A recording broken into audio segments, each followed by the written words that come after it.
young kids could never understand just how big of an effect Rob Hirst from Midnight Oil had on music. So I'm Poppy Reed. I tell stories about music and film, and I've been thinking about Rob and how he changed what rock music believed it was for. So when Midnight Oil broke out with the song Beds Are Burning in 1987, other big rock bands at the time were selling fantasy and spectacle, and the Oils were so different at the time. They were about confronting power and injustice. But way before Midnight Oil became, this global force in music and in politics, thank you, Peter Garrett, Rob was one of the most entrepreneurial schoolboys in Sydney. So when the band was still called The Farm, he was the one booking the gigs himself. Like, I'm talking local halls and School of Arts venues, also that they could do a whole bunch of coastal runs during school holidays. So those tours, they were gritty and DIY and really scrappy, but they actually became proof to agents and promoters and a whole bunch of venues that this band was worth taking a punt on. And it was Rob who led that. Also, he helped define Australian rock as something earned, not manufactured. So the Oils sound didn't come from theory like a lot of bands.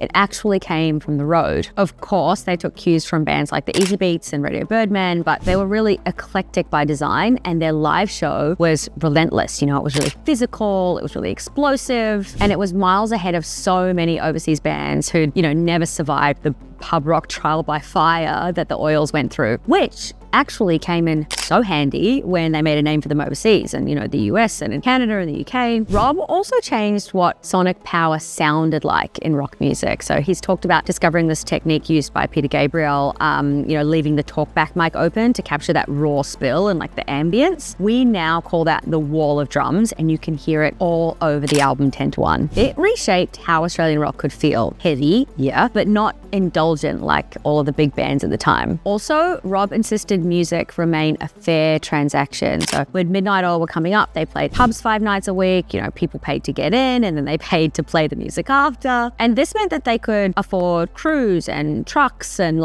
have a career. Obviously, it was a very different time back then. And I actually listened to an interview that Rob did with the ABC in 2014, and he joked that the industry had gone from you make albums and people pay for them to you make albums and people steal them. He was well aware of how much harder it is to monetize your music now. And late in life, especially around the time after his pancreatic cancer diagnosis, that was 2023, he would speak openly about how lucky his generation had been. He talked about how stacked the system now is against emerging artists. Also, he lived his values visibly and very stubbornly. Midnight Oil is famously anti-brand. They refused endorsements. They would even tape over logos on their instruments. They didn't want to be walking billboards for, corporates and corporate culture. But activism for Rob, it wasn't, posturing and taking advantage of an opportunity. For him, it was really logical. It meant touring the outback, standing with our First Nations peoples, and aligning the band's actions with its lyrics, even when it cost them opportunities. So after I read the news of his death on January 20th, I reread an interview that he did, and this quote that he said has just stuck with me. So he said, "I would like to be remembered as someone useful to have around band. Were we in any way useful for the planet, for people, for friends, for loved ones?" That word useful says everything. Rob Hirst didn't